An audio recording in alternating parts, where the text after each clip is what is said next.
Hello दोस्तों, स्वागत है आपका अपने चैनल टीचिंग हब में। आज हम लोग देखने वाले हैं एनसीईआरटी नोट्स दोस्तों, जो कि भारतीय इतिहास का क्लास 6 से लेकर 12 तक की ओल्ड एनसीईआरटी और न्यू एनसीईआरटी दोनों को सम्मिलित करके बनाया गया दोस्तों। और ये बेस्ट बुक है फॉर ऑल कॉम्पिटिटिव एग्जाम के लिए दोस्तों। अगर इसका पीडीएफ आप लोगों को चाहिए तो डिस्क्रिप्शन में टेलीग्राम का लिंक दिया हुआ है, वहाँ जाकर जुड़ जाएं दोस्तों। वहाँ आपको इसका पीडीएफ अवेलेबल होगा। चलिए दोस्तों, आज का क्लास स्टार्ट करते हैं। आज का अध्याय है दोस्तों प्रांतीय राज्यों का उदय। स्रोत के रूप में देखते हैं दोस्तों तो ओल्ड एनसीईआरटी क्लास 11 चैप्टर 10 उत्तर भारत में साम्राज्यों का संघर्ष है दोस्तों, लगभग 1400 से 1525 के बीच का कार्यकाल दोस्तों। प्रांतीय राज्यों के उदय के कारण को देखते हैं दोस्तों। दिल्ली सल्तनत की बढ़ती हुई कमजोरी, 1398 ईस्वी में दिल्ली पर तैमूर का आक्रमण और आक्रमण के परिणाम स्वरूप तुगलक सुल्तान की राजधानी से स्थानांतरण आदि अनेक कारण से उत्साहित होकर कई सूबेदारों और सल्तनत की अधीनता में स्वायत्त शासन का उपयोग करने वाले छोटे छोटे राज्यों ने स्वयं को स्वतंत्र घोषित कर दिया दोस्तों। तो इसमें मुख्य रूप से याद रखना दोस्तों कि दिल्ली पर तैमूर लंग का आक्रमण कब हुआ, तो 1398 में। तैमूर लंग के आक्रमण के पश्चात ही दिल्ली की सल्तनत जो है कमज़ोर होती हुई प्रतीत हुई दोस्तों। इसके बावजूद जितने भी छोटे छोटे सूबेदार थे और छोटे छोटे राज्यों के जो शासक थे वो अपने आप को स्वतंत्र घोषित कर दिए दोस्तों। दक्कनी राज्यों के अतिरिक्त पूर्व में बंगाल तथा पश्चिम में सिंध और मुल्तान ने दिल्ली सल्तनत से स्वतंत्रता प्राप्त की। तत्पश्चात गुजरात, मालवा और जौनपुर, पूर्वी उत्तर प्रदेश के सूबेदारों ने भी अपनी स्वतंत्रता की घोषणा कर दी।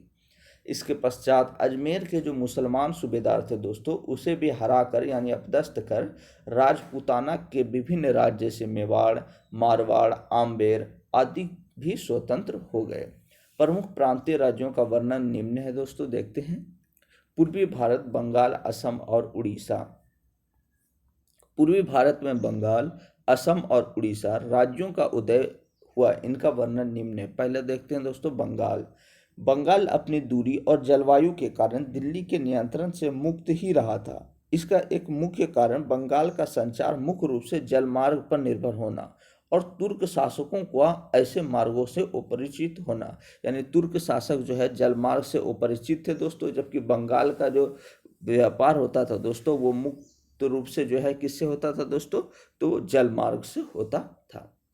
जब मोहम्मद बिन तुगलक दिल्ली सल्तनत के विभिन्न भागों में भड़क उठे विद्रोह को दबाने का प्रयास कर रहा था, उसी समय 1338 ईस्वी में बंगाल पुनः दिल्ली से स्वतंत्र हो गया। यानी मोहम्मद बिन तुगलक के समय ही जो है दिल्ली पुनः क्या हो गया, 1338 ईस्वी में स्वतंत्र हो गया बंगाल दिल्ली से। कुछ समय पश्चात इलियास खां नामक एक अमीर लखनौती और सोनार गांव पर अधिकार कर सुल्तान शमसुद्दीन इलियास खां की उपाधि के साथ बंगाल की सत्ता पर आसीन हुआ। इसने पश्चिम में अपने शासन का विस्तार तिरहुत, चंपारण और गोरखपुर तक किया और बनारस पर भी अधिपत्य स्थापित किया। फिरोज शाह तुगलक ने इलियास खां के नवविजित प्रदेशों पर अधिकार करते हुए बंगाल पहुंचकर उसकी राजधानी पंडुआ पर अधिकार कर लिया। तो जो इलियास खां की जो राजधानी थी वो कहाँ थी दोस्तों, पंडुआ, और उस पर फिरोज शाह तुगलक ने अधिकार कर लिया। जिसके पश्चात इलियास खां को एक दाला के किले में शरण लेनी पड़ी। फिरोज शाह तुगलक और इलियास खां की सेनाओं के मध्य हुए युद्ध में इलियास खां पराजित हुआ और दोनों के मध्य एक संधि हुई, जिसके अनुसार बिहार से होकर बहने वाली कोसी नदी दोनों राज्यों की सीमा निर्धारित की गई। मोस्ट इंपॉर्टेंट है दोस्तों, ये एनसीईआरटी का फैक्ट है दोस्तों। पूछा जाता है कि बंगाल के शासक इलियास खां और फिरोज शाह तुगलक के बीच जो लड़ाई हुई उसके बाद जो संधि हुई उसके पश्चात कौन सा नदी था जो उन दोनों राज्यों के बीच सीमा निर्धारित की गई, तो वो कोसी नदी थी। वो कौन सी नदी थी दोस्तों, कोसी नदी थी। आगे देखते हैं दोस्तों, दिल्ली के साथ अपने मैत्रीपूर्ण संबंधों का लाभ उठाकर इलियास खान ने कामरूप राज अर्थात आधुनिक रूप से उसे असम के नाम से जाना जाता है दोस्तों, तो असम का पुराना नाम ही क्या था, कामरूप, पर अधिकार कर लिया। यानी दिल्ली के साथ अपना मैत्रीपूर्ण संबंधों का लाभ उठाकर इलियास खां क्या किया था दोस्तों, कि असम पर भी अधिकार कर लिया। इलियास खां की मृत्यु के पश्चात उसका पुत्र सिकंदर शाह गद्दी पर आसीन हुआ। उसने पंडुआ में अदीना मस्जिद का निर्माण कराया। पूछा जाता है दोस्तों कि अदीना मस्जिद का निर्माण किसने कराया, तो सिकंदर शाह ने कराया। किसने कराया? सिकंदर शाह, जो कि इलियास खां का पुत्र था दोस्तों। इलियास खां के राजवंश का सबसे प्रसिद्ध शासक गयासुद्दीन आजम शाह, जो कि 1389 से लेकर 1409 ईस्वी तक शासक रहा, जो अपनी न्यायप्रियता के लिए प्रसिद्ध था। इसके प्रसिद्ध विद्वान सिराज के फारसी शायर हाफिज से उसके घनिष्ठ संबंध थे। इसने चीन के साथ मित्रतापूर्ण संबंध स्थापित किया था दोस्तों। तो इलियास खां के राजवंश का सबसे प्रसिद्ध शासक गयासुद्दीन आजम शाह था दोस्तों, और ये न्यायप्रियता के लिए प्रसिद्ध था दोस्तों। आगे देखते हैं। इसके काल के दौरान चिटगांव एक महत्वपूर्ण व्यापारिक बंदरगाह बन गया था, जहां से चीनी वस्तुओं का दूसरे देशों में पुनः निर्यात होता था। बंगाल के सुल्तानों के अधीन पंडवा और गौड़, जो कि इसकी राजधानियां थी, उनमें आकर्षक स्थापत्य का विकास किया गया, जो दिल्ली में विकसित शैली से भिन्न थी। यहाँ पर निर्मित भवनों में ईंटों और पत्थरों दोनों का प्रयोग किया गया। बंगाल के सुल्तानों ने बांग्ला भाषा को भी प्रश्रय दिया। ऐसा प्रश्रय पाने वालों में श्री कृष्ण विजय का संकलन करता मालाधार बसु भी था। उसे गुणराज खां की उपाधि दी गई। उसके पुत्र सत्यराज खां की उपाधि प्रदान की गई। बांग्ला भाषा के सर्वांगीण विकास अलाउद्दीन हुसैन शाह 1493 से 1519 तक रहा दोस्तों के काल में हुई। तो मोस्ट इम्पोर्टेंट है दोस्तों, बंगाल भाषा का जो मध्यकालीन समय में विकास हुआ दोस्तों, सर्वांगीण विकास हुआ, किसके द्वारा हुआ? तो अलाउद्दीन हुसैन शाह के द्वारा हुआ। इसके शासनकाल के दौरान बंगाल के इतिहास में एक ही कानून व्यवस्था और उदार नीति का युग आरंभ हुआ था दोस्तों। आगे देखते हैं दोस्तों। अलाउद्दीन हुसैन शाह ने उदार नीति अपनाते हुए हिंदुओं को ऊंचे पदों पर नियुक्त किया। दो भाई रूपा और सनातन उच्च पदों पर आसीन थे। उनमें से एक सुल्तान का निजी सचिव था, जबकि सुल्तान अलाउद्दीन हुसैन शाह महान वैष्णव संत चैतन्य का आदर करते थे। तो अलाउद्दीन हुसैन शाह जो है किसका आदर करते थे? तो चैतन्य महाप्रभु जो थे, उनका, जो वैष्णव संत थे, उनका आदर करते थे। नेक्स्ट देखते हैं दोस्तों, अहोम वंश, जो कि असम से संबंधित था दोस्तों। अहोम राज्य असम के उत्तर पूर्व क्षेत्र में स्थित राज्य था। असम नाम अहोम से ही व्युत्पन्न हुआ है। अहोम उत्तर बर्मा के मंगोलियाई मूल के कबीलाई लोगों का समूह था। 13वीं सदी में इन्होंने असम में एक शक्तिशाली राज्य की स्थापना करने में सफलता प्राप्त की। मोहम्मद बिन बख्तियार खिलजी के समय से ही बंगाल के मुस्लिम शासक आधुनिक असम को ब्रह्मपुत्र घाटी पर अधिकार करने हेतु प्रयत्नशील थे, परंतु उन्हें सफलता प्राप्त नहीं हुई। सुखाफा के नेतृत्व में अहोम राज्य की स्थापना की गई। तो अहोम राज्य की स्थापना किसके नेतृत्व में हुई दोस्तों? तो सुखाफा के नेतृत्व में की गई, और कालांतर में उन्होंने हिंदू रीति रिवाजों और धर्म को अपना लिया। परंतु अहोम राज्य का बंगाल के सुल्तानों तथा मुगलों से निरंतर संघर्ष होता रहा। 1671 ईस्वी में लचित बरफुकन द्वारा मुगल सेना का कड़ा प्रतिरोध किया गया। अहोम शासकों में सबसे प्रसिद्ध सुहुगमुंग था, जिसने अपना नाम परिवर्तित कर स्वर्ग नारायण रख लिया था। इसके अधीन पूर्वी ब्रह्मपुत्र घाटी का क्षेत्र था। वैष्णव सुधारक शंकरदेव सुहुगमुंग इसके समकालीन थे। तो पूछा जाता है दोस्तों, वैष्णव सुधारक शंकरदेव किसके समकालीन थे?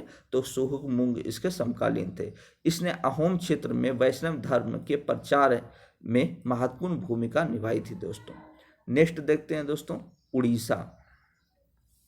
मध्यकालीन भारतीय इतिहास के दौरान प्रांतीय राज्यों के उदय में उड़ीसा भी एक महत्वपूर्ण राज्य था।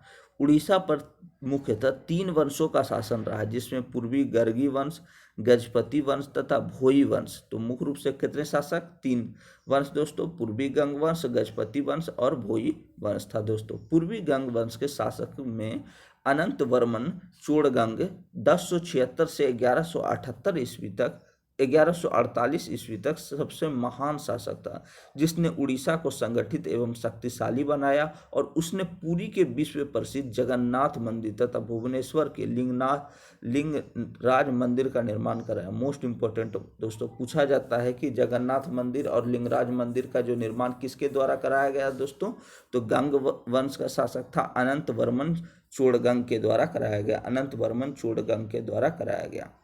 आगे देखते हैं दोस्तों, गंग शासक नरसिंह प्रथम ने 1238 से लेकर 64 तक शासनकाल रहा दोस्तों, ने कोणार्क के प्रसिद्ध सूर्य मंदिर का निर्माण कराया। तो नरसिंह प्रथम के द्वारा ही जो है सूर्य मंदिर का निर्माण कराया गया दोस्तों, जो कि कोणार्क में स्थित है। बंगाल पर दिल्ली सल्तनत के शासन के दौरान उड़ीसा के गंग राजाओं ने राधा यानी दक्षिण बंगाल पर आक्रमण किया और लखनौती को भी जीतने का प्रयास किया था। प्रतिक्रिया स्वरूप इलियास शाह ने जाजनगर यानी उड़ीसा पर आक्रमण किया।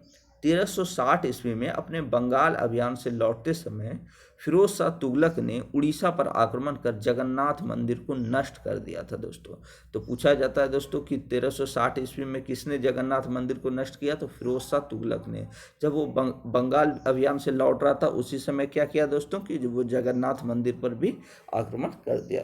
इन दोनों आक्रमण के पश्चात गंग वंश का पतन स्वतः प्रारंभ हुआ और कालांतर में गजपति राजवंश का उदय हो गया। यानी जब इस तरीके का क्रियाकलाप हुआ तो उसी के पश्चात गंग वंश धीरे धीरे समाप्त होता चला गया दोस्तों, उसका पतन हो गया और उसके पश्चात गजपति राजवंश पुनः उदय हुई। गजपति राजवंश के शासनकाल को उड़ीसा के इतिहास का उत्कर्ष काल माना जाता है। इस वंश के शासक महान निर्माता और अदम्य योद्धा थे। इस वंश के संस्थापक कपिलेंद्र था, जिसने बंगाल के शासक नूरुद्दीन को पराजित कर गौड़ेश्वर को उपाधि धारण की थी। तो गौड़ेश्वर की उपाधि किसने धारण की थी दोस्तों, तो कपिलेंद्र द्वारा की गई थी। नेक्स्ट देखते हैं दोस्तों, दक्षिण में कर्नाटक की ओर उड़ीसा के शासन का विस्तार करने का श्रेय मुख्य रूप से गजपति शासकों को ही दिया जाता है, लेकिन उड़ीसा का दक्षिण विदित प्रदेशों पर अधिक समय तक अधिकार नहीं रहा, जिसका प्रमुख कारण विजयनगर और बहमनी राज्यों की शक्ति और सामर्थ्य था। अलाउद्दीन हुसैन शाह ने उड़ीसा में पुरी और कटक के प्रदेशों पर आक्रमण किए थे। प्रताप रुद्र गंग वंश का अंतिम शासक था, जिसे कृष्णदेव राय के साथ युद्ध में पराजय का सामना करना पड़ा और भोई राजवंश के संस्थापक गोविंद विद्याधर था या विद्यासागर था दोस्तों। पश्चिमी भारत गुजरात और मालवा और मेवाड़ का क्षेत्र देखते हैं दोस्तों। पश्चिमी भारत में गुजरात, मालवा और मेवाड़ राज्यों का उदय हुआ, जिनका वर्णन इस तरीके से दोस्तों। गुजरात अपनी उत्कृष्टता, दस्तकारियों, विकसित समुद्री बंदरगाहों तथा उपजाऊ भूमि के कारण गुजरात दिल्ली सल्तनत के सर्वाधिक धनी प्रांतों में से एक था। फिरोज शाह तुगलक के अधीन फरहतुल मुल्क गुजरात का सूबेदार नियुक्त किया गया। तो गुजरात का सूबेदार कौन बना, फरहतुल मुल्क, जिसने हिंदू धर्म को प्रोत्साहन यानी फरिश्ता के अनुसार किया। फरिश्ता जो रचिता थे दोस्तों, लेखक थे, उनके अनुसार जो है हिंदू धर्म को प्रोत्साहन कौन किया, फरहतुल मुल्क ने। 1391 ईस्वी में जफर खान गुजरात का सूबेदार बना। तैमूर के आक्रमण के पश्चात गुजरात और मालवा नाम मात्र को ही दिल्ली के अधीन रह गए थे। 1407 ईस्वी में जफर खान ने दिल्ली की नाम मात्र अधीनता को परित्याग कर स्वयं को स्वतंत्र घोषित कर दिया तथा मुजफ्फर शाह के नाम से नए गुजरात के सिंहासन पर आसीन हुआ। गुजरात राज्य का वास्तविक संस्थापक मुजफ्फर शाह का पौत्र अहमद शाह 1411 से 43 था। यह राजधानी को पाटन से स्थानांतरित कर अहमदाबाद नामक नए नगर में ले गया, जिसकी स्थापना 1413 ईस्वी में की गई थी। अहमद शाह ने गुजरात के समृद्ध जैन परंपरा से वास्तु की विधियों को ग्रहण किया, जिसकी प्रमुख विशेषता थी छीन कंगूरे, पत्थरों में की गई नक्काशी, अलंकृत दीवारगिरी आदि। अहमदाबाद की जामा मस्जिद तथा 3 दरवाजा इस शैली की स्थापत्य के उत्कृष्ट नमूने हैं दोस्तों। अहमद शाह के अधिकारियों में बनिया या व्यापारी जाति के हिंदू मानिक चंद्र और मोती चंद्र इसके मंत्री थे दोस्तों। अहमद शाह के उत्तराधिकारियों में ने राज्य का विस्तार नीति को जारी रखा और इसके पश्चात महमूद बेगड़ा प्रसिद्ध था। उसने 50 वर्षों से अधिक समय तक शासन किया और उसे बेगड़ा इसलिए कहा जाता था क्योंकि उसने सौराष्ट्र, अब जूनागढ़ में 2 अत्यंत शक्तिशाली गढ़ों को, गिरनार और दक्षिण गुजरात में चंपानेर को जीता था। इसी के लिए इसे महमूद बेगड़ा कहा जाता था दोस्तों। महमूद बेगड़ा 1450 से 1511 ईस्वी में पहाड़ी के तलहटों में मुस्तफ़ाबाद नामक नए शहर की स्थापना की थी और उसे गुजरात की दूसरी राजधानी बनाया था। 1479 ईस्वी में चंपानेर को जीतने के पश्चात मोहम्मदाबाद नामक नए शहर की स्थापना की। किसने? तो महमूद बेगड़ा ने। उदयराज महमूद बेगड़ा का दरबारी कवि था जिसने महमूद चरित्र नामक काव्य की रचना की थी। बहादुर शाह 1526 से 35 तक गुजरात का अंतिम शासक था। 1531 ईस्वी में इसने तुर्की नौसेना की सहायता से दीव में पुर्तगालियों को परास्त किया और बुर्जे बहादुर शाही नामक स्तंभ का निर्माण करवाया। इसने महान मंजू कलावंत का संरक्षण दिया था दोस्तों। आगे देखते हैं दोस्तों। मालवा राज्य नर्मदा और ताप्ती नदियों के बीच ऊंचे पठार पर स्थित था। वह गुजरात को उत्तर भारत और उत्तर भारत को दक्षिण भारत से जोड़ने वाले मुख्य मार्गों पर स्थित था। जब तक मालवा प्रदेश शक्तिशाली रहा तब तक वह गुजरात, मेवाड़ तथा बहमनी राज्य के लिए अंकुश के रूप में कार्य करता रहा। उत्तरी भारत की भौगोलिक राजनीतिक स्थिति ऐसी थी कि इस क्षेत्र का जो भी शक्तिशाली राज्य मालवा पर नियंत्रण स्थापित कर लेता था वह संपूर्ण भारत पर अपना प्रभुत्व स्थापित करने के लिए मार्ग अग्रसर हो जाता था दोस्तों। आगे देखते हैं दोस्तों। 1305 में अलाउद्दीन खिलजी ने मालवा पर अधिकार स्थापित किया। तत्पश्चात फिरोज शाह तुगलक ने के अमीर हुसैन खां गौरी ने 1401 ईस्वी में स्वतंत्र मालवा राज्य की स्थापना की थी। इसने दिलावर खां की उपाधि धारण की। 1406 ईस्वी में अलप खां हुसैन शाह के नाम से मालवा के राज सिंहासन पर आसीन हुआ और 1407 ईस्वी में मुजफ्फर शाह ने इसे बंदी बना लिया और 15वीं सदी के दौरान मालवा राज्य अपने शिखर पर था दोस्तों और वह राजधानी को हटाकर धार से मांडू ले गया। मालवा की प्रमुख इमारतों में जामा मस्जिद, हिंडोला महल और जहाज महल आदि प्रसिद्ध है। मोस्ट इम्पोर्टेंट है दोस्तों, पूछा जाता है कि जो है ये हिंडोला महल कहाँ स्थित है दोस्तों? तो मालवा में स्थित है दोस्तों। और जहाज महल भी कहाँ स्थित है दोस्तों? तो मालवा में स्थित है। और किसने बनाया? तो हुसैन शाह के द्वारा बनाया गया। आगे देखते हैं। मालवा के शासक हुसैन शाह ने धार्मिक सहिष्णुता को उदार नीति अपनाई थी। इसने मेवाड़ के राणा मोकाल के 2 भाइयों को मालवा में जागीरें प्रदान की थी। इसी काल में निर्मित ललितपुर मंदिर के अभिलेख से ज्ञात होता है कि मंदिर निर्माण पर कोई प्रतिबंध नहीं था। तो मालवा शासक जो हुसैन शाह था उसी के समय ललितपुर मंदिर निर्माण हुआ दोस्तों, जो कि अभिलेखों से ज्ञात होता है कि मंदिर निर्माण पर कोई उस समय प्रतिबंध नहीं था। हुसैन शाह ने जैनों को, जो इस क्षेत्र के प्रमुख व्यापारी और साहूकार यानी बैंकर थे, उनको प्रश्रय प्रदान किया। नरदेव सोनी हुसैन शाह का खजांची और सलाहकार था। महमूद खिलजी 1436 से 69 तक मालवा के शासकों में सबसे अधिक शक्तिशाली था, जिसने मेवाड़ के राणा कुंभा और पड़ोसी हिंदू राजाओं से अपने संघर्ष के दौरान मंदिरों को नष्ट किया था दोस्तों। मुगल शासक अकबर ने मालवा को जीतकर मुगल शासन में शामिल कर लिया था और इस समय बाज बहादुर मालवा का शासक बना और इसे मुगल मनसबदार बनाया गया दोस्तों। आगे देखते हैं दोस्तों।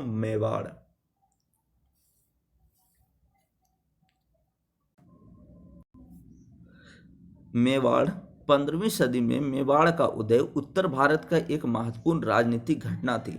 अलाउद्दीन खिलजी द्वारा रणथंभौर की विजय के बाद राजपूतानाओं में चौहानों की शक्ति का ह्रास हो चुका था और उसके ध्वंसा अवशेषों में अनेक राज्यों का उदय हुआ और मेवाड़ भी इसी में से एक था दोस्तों। मेवाड़ का प्रारंभिक शासक मोकल था, जिसके शासनकाल में माना, फन्ना एवं विशाल नामक शिल्पकारों तथा कविराज वाणी विलास यानी योगेश्वर और विष्णु भट्ट नामक विद्वान को संरक्षण प्रदान किया गया था दोस्तों। तो आगे देखते हैं दोस्तों। मेवाड़ की राजधानी जोधपुर 1465 ईस्वी में स्थापित थी और इस क्षेत्र का दूसरा महत्वपूर्ण राज्य नागौर एक मुस्लिम राज्य था। मेवाड़ को एक प्रबल शक्ति प्रदान करने का श्रेय राणा कुंभा को दिया जाता है, जो कि 1433 से 68 तक शासन में रहे। दोस्तों, राणा कुंभा ने मालवा के शासक महमूद खिलजी के विरुद्ध जीत की स्मृति की और चित्तौड़ में विजय स्तंभ या कीर्ति स्तंभ का निर्माण कराया। मोस्ट इंपॉर्टेंट दोस्तों, पूछा जाता है विजय स्तंभ या कीर्ति स्तंभ का निर्माण जो चित्तौड़ में कराया गया वो किसके द्वारा कराया गया? तो राणा कुंभा के द्वारा कराया गया। आगे देखते हैं दोस्तों, राणा कुंभा ने विजय स्तंभ लेख के रचिता अत्रि तथा महेश को संरक्षण प्रदान किया। तो विजय स्तंभ लेख जो राणा कुंभा द्वारा बनाया गया था उसके रचिता कौन थे दोस्तों? तो अत्रि तथा महेश थे। उन्होंने स्वयं जयदेव कृत गीत गोविंद पर रसिक प्रिया नामक टीका लिखा। राणा कुंभा एक महान संगीतकार थे। मोस्ट इंपोर्टेंट दोस्तों, पूछा जाता है, 4 ऑप्शन देके पूछा जाएगा कौन से शासक जो है महान संगीतकार थे, तो उनमें राणा कुंभा जो है महान संगीतकार थे। साथ ही वे एक कुशल वीणा वादक भी थे, यानी वीणा भी बजाते थे दोस्तों। इसलिए इन्हें संगीत राज या संगीत मीमांसा, शुंड प्रबंध आदि ग्रंथों की रचना की थी। तो इनके द्वारा जो है राणा कुंभा के द्वारा संगीत राज, संगीत मीमांसा, शुंड प्रबंध आदि ग्रंथों की रचना की गई थी दोस्तों। 1508 में राणा कुंभा के पौत्र राणा सांगा मेवाड़ की गद्दी पर बैठा। मालवा के प्रसिद्ध खिलजी द्वितीय तथा गुजरात के मुजफ्फर शाह द्वितीय को पराजित करने में सफलता प्राप्त की। तो राणा सांगा कौन था दोस्तों? तो राणा कुंभा का पौत्र था, यानी पोता था दोस्तों। खटोली के युद्ध में 1517 ईस्वी से 18 के बीच इब्राहिम लोदी को राणा सांगा ने परास्त किया। 1527 में खानवा के युद्ध में बाबर ने राणा सांगा को पराजित कर दिया और 1528 में राणा सांगा की हत्या उसके सरदारों द्वारा विष देने के कारण हो गई थी दोस्तों। आगे देखते हैं उत्तर पश्चिम भारत, जौनपुर और सरकी और कश्मीर क्षेत्र। दोस्तों, उत्तर पश्चिम भारत में जौनपुर तथा कश्मीर राज्यों का उदय हुआ और इनका वर्णन निम्न है। जौनपुर जो कि सरकी सुल्तान है दोस्तों। फिरोज शाह तुगलक ने जौना खां जो मोहम्मद बिन तुगलक की स्मृति में जौनपुर नगर की स्थापना की थी। मोस्ट इंपॉर्टेंट है दोस्तों कि मोहम्मद बिन तुगलक का ही नाम क्या था दोस्तों? जौना खां। तैमूर के आक्रमण के कारण का लाभ उठाकर मलिक सरवर जो कि ख्वाजा खां के नाम से जाना जाता, ख्वाजा जहां के नाम से जाना जाता था, नामक एक हिजड़े ने जौनपुर में स्वतंत्र सरकी राजवंश की स्थापना की थी। मलिक सरवर फिरोज शाह तुगलक के समय में वजीर के पद पर आसीन था। मोहम्मद शाह तुगलक द्वितीय ने उसे मलिक उस सर्क यानी पूर्व के स्वामी तथा ख्वाजाए जहां की उपाधि दी थी। यानी मलिक सरवर को फिरोज शाह तुगलक के द्वारा कौन कौन सी उपाधि दी गई दोस्तों? तो मलिक उस सर्क और ख्वाजाए जहां। सरकी सुल्तानों ने जौनपुर को पूर्वी उत्तर प्रदेश में जो स्थित है दोस्तों अपनी राजधानी बनाया और उसे शानदार इमारतों, मस्जिदों और मकबरों में सुसज्जित किया। इन सुल्तानों में इब्राहिम शाह सरकी महत्वपूर्ण था। इब्राहिम शाह सरकी को जौनपुर शैली का जन्मदाता माना जाता है। इसने सिराजे हिंद की उपाधि धारण की थी। मोस्ट इंपॉर्टेंट है दोस्तों, जौनपुर शैली का जन्मदाता किसे माना जाता है दोस्तों? तो सिराजे हिंद को, इब्राहिम शाह को माना जाता है और सिराजे हिंद की उपाधि धारण की थी। नेक्स्ट देखते हैं दोस्तों अटाला मस्जिद का निर्माण। अटाला मस्जिद का निर्माण इसी काल में पूर्ण हुआ था। इन्होंने विद्वता और संस्कृति को अधिक मात्रा में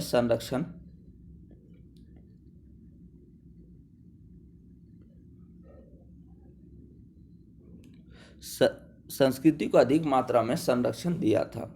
कालांतर में जौनपुर को पूरब का सिराज कहा जाने लगा। मोस्ट इंपॉर्टेंट है दोस्तों कि जौनपुर को क्या कहा जाता था? पूरब का सिराज के नाम से भी जाना जाता था, क्योंकि तत्कालीन समय में वह शहर संस्कृति उन्नति का केंद्र बन गया था। प्रसिद्ध हिंदी महाकाव्य पद्मावत के रचयिता मलिक मोहम्मद जैसी जौनपुर में शिक्षा ग्रहण की थी। यानी जौनपुर में ही जो है मलिक मोहम्मद जैसी जो है शिक्षा ग्रहण किए थे और मलिक मोहम्मद जैसी के ही द्वारा लिखा गया था दोस्तों पद्मावत।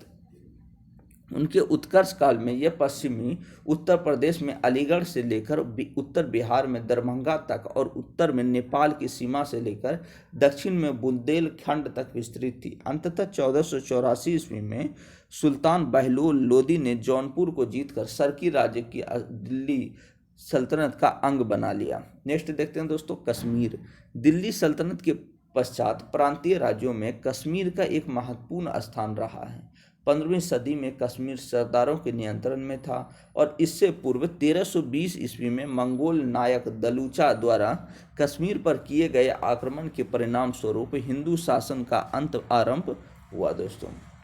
आगे देखते हैं मंगोल आक्रमण के 100 वर्षों के बाद जैनुल आबेदीन कश्मीर की गद्दी पर आसीन हुआ। इससे पूर्व कारकेट वंश, लोहार वंश आदि ने कश्मीर पर शासन किया। मोस्ट इंपॉर्टेंट है दोस्तों, ऑप्शन में देकर पूछा जाता है दोस्तों कि कौन कौन सा वंश कश्मीर में जो है शासन किया, तो कारकेट वंश और लोहार वंश, कारकेट वंश और लोहार वंश। और जैनुल आबेदीन कहाँ का शासक था दोस्तों, तो कश्मीर का शासक था, जो कि 1420 से 70 तक रहा। दुर्लभवर्धन नामक व्यक्ति ने 7वीं शताब्दी में कारकेट वंश की स्थापना की तथा ललितादित्य मुक्तापीड इस वंश का प्रतापी शासक था। भगवान सूर्य को समर्पित प्रसिद्ध मार्तंड मंदिर का निर्माण इसी ने करवाया था। मोस्ट इंपॉर्टेंट है दोस्तों, पूछा जाता है कि मार्तंड मंदिर किससे संबंधित है, तो भगवान सूर्य से संबंधित है। और इसका निर्माण किसने कराया, तो ललितादित्य मुक्तापीड ने, इसी ने करवाया। कश्मीर में परिहासपुर नामक नगर को बसाने का श्रेय ललितादित्य को दिया जाता है। कारकेट वंश के पश्चात उत्पल वंश कश्मीर की सत्ता में स्थापित हुआ। इसकी स्थापना अवंती वर्मन 855 से 883 ईस्वी में शासक था दोस्तों। इसके पश्चात क्षेमेंद्र गुप्त सत्ता पर आसीन हुआ। इसका विवाह लोहार वंश की राजकुमारी दिद्दा से हुआ था। रानी दिद्दा एक महत्वाकांक्षी महिला थी और लगभग 50 वर्षों तक कश्मीर शासन इसी के अधीन रहा। मोस्ट इंपॉर्टेंट है दोस्तों, पूछा जाता है रानी दिद्दा कहाँ की शासिका थी, तो कश्मीर की शासिका थी दोस्तों। संग्राम राज्य ने 1003 से 1028 तक लोहार वंश की स्थापना की थी। हर्ष इस वंश का प्रसिद्ध शासक था और इसे कश्मीर का नीरो कहा जाता है। मोस्ट इंपॉर्टेंट है दोस्तों, कश्मीर का नीरो किसे कहा जाता है दोस्तों, तो संग्राम वंश के जो राजा हर्ष थे उसे जो है कश्मीर का नीरो कहा जाता है। हर्ष ने कल्हण को संरक्षित प्रदान किया और कल्हण द्वारा रचित राजतरंगिणी में से कश्मीर के इतिहास का संबंध में जानकारी मिलती है। मोस्ट इंपॉर्टेंट है दोस्तों, पूछा जाता है कौन से पुस्तक के द्वारा कश्मीर का विवरण मिलता है, तो कल्हण के द्वारा जो रचित थी राजतरंगिणी, उसमें कश्मीर के इतिहास का वर्णन मिलता है। आगे देखते हैं दोस्तों, कश्मीर में 1286 ईस्वी में सिंहदेव द्वारा एक हिंदू राजवंश की स्थापना की गई। 1339 में शासक उदयन देव की मृत्यु के पश्चात उसके मंत्री शाहमीर ने कश्मीर की सत्ता पर अधिकार कर लिया। शाहमीर ने कश्मीर में प्रथम मुस्लिम शासक बनने के साथ ही शाहमीरी वंश की स्थापना की। सिकंदर इस वंश का एक महत्वपूर्ण शासक था। इसके काल में तैमूर का भारत पर आक्रमण हुआ और इसे बुद्ध सिकन यानी मूर्ति तोड़ने वाला भी कहा गया।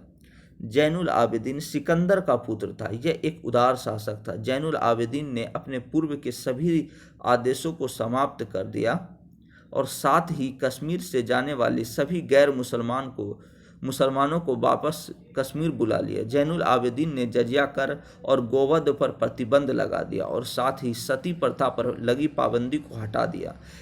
उसने शासन में अनेक हिंदू ऊंचे पद पर आसीन थे, जिसमें श्री भट्ट न्याय विभाग के मंत्री और दरबारी वैद्य थे।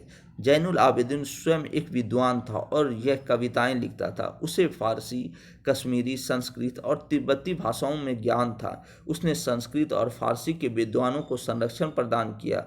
इसके आदेश पर ही महाभारत और राजतरंगिणी के साथ अन्य कई रचनाओं को संस्कृत और फारसी में अनुवाद कराया गया दोस्तों।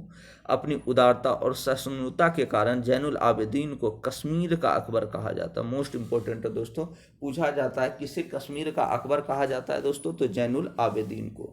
इसके संगीत प्रेमी होने के कारण ग्वालियर के राजा ने इसे 2 दुर्लभ कृतियां भेंट की थी दोस्तों। जैनुल आबेदीन ने कश्मीर के आर्थिक विकास की ओर ध्यान देते हुए 2 व्यक्तियों को कागज बनाने और जिल्द साजी की कला सीखने के लिए समरकंद भेजा था। इन्होंने कश्मीर में अनेक शिल्पों को बढ़ावा दिया, जैसे पत्थर काटना और पत्थर पर पॉलिश करना, स्वर्णकारी आदि। उन्होंने बड़ी संख्या में नहरें, बांध और पुल का निर्माण कर कृषि को प्रोत्साहित किया। जैना लंका इसकी इंजीनियरिंग संबंधी उत्कृष्ट उपलब्धि थी। ये बूलर झील में निर्मित कृत्रिम द्वीप था। इस पर जैनुल आबेदीन ने राजमहल और मस्जिद बनवाए थे। जैनुल आबेदीन को कश्मीर के लोग बडशाह यानी बड़ा शाह कहते थे। इन्होंने लद्दाख पर मंगोल आक्रमण को असफल किया और साथ ही कश्मीरी राज्य को एकत्रित किया था दोस्तों। अन्य प्रांतीय राज्य के रूप में देखते हैं दोस्तों तो कामरूप, अहोम राज्य के पश्चिम में कामता, जिसे उस युग के लेखक कामरूप कहते थे, राज्य अवस्थित था, जो अहोम और बंगाल के साथ निरंतर संघर्षरत रहता था। कामता राज्य की राजधानी कामतापुर थी, जो आधुनिक कूच बिहार में स्थित है, जिसे अलाउद्दीन हुसैन शाह ने अपने आक्रमण के पश्चात नष्ट कर दिया था। बंगाल के शासक इलियास शाह ने कामता पर अधिकार हेतु आक्रमण किया और गुवाहाटी तक अपने राज्यों को विस्तारित कर लिया था दोस्तों। लेकिन कालांतर में वह इस क्षेत्र पर अपने अधिकार को अस्थायी रखने में असफल रहा। परिणाम स्वरूप करातोया नदी को बंगाल की उत्तरी पूर्वी सीमा मान लिया गया। नेक्स्ट देखते हैं दोस्तों मारवाड़। मारवाड़ आधुनिक जोधपुर राजपूताना का एक महत्वपूर्ण राज्य था। इसकी स्थापना संत राम के पुत्र सिंहा ने की थी।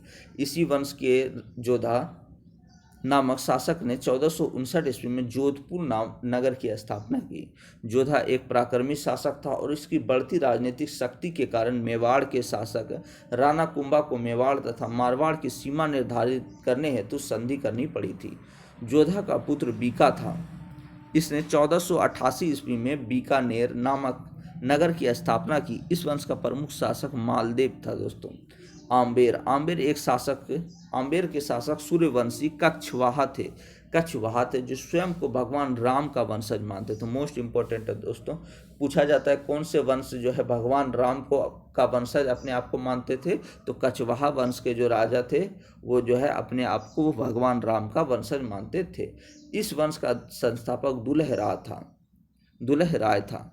इस वंश के शासक राजा भारमल ने मुगलों की सत्ता को स्वीकार किया था और अपनी पुत्री जोधाबाई का विवाह अकबर के साथ वैवाहिक संबंध स्थापित किए थे। आमेर को वर्तमान में जयपुर के नाम से जाना जाता है। थैंक यू दोस्तों। अगर वीडियो आप लोगों को अच्छा लगा तो प्लीज़ चैनल को लाइक एंड सब्सक्राइब करें दोस्तों, और ज़्यादा से ज़्यादा चैनल को शेयर करें दोस्तों, ताकि आपका परिवार ज़्यादा से ज़्यादा बढ़ पाए दोस्तों। थैंक यू दोस्तों।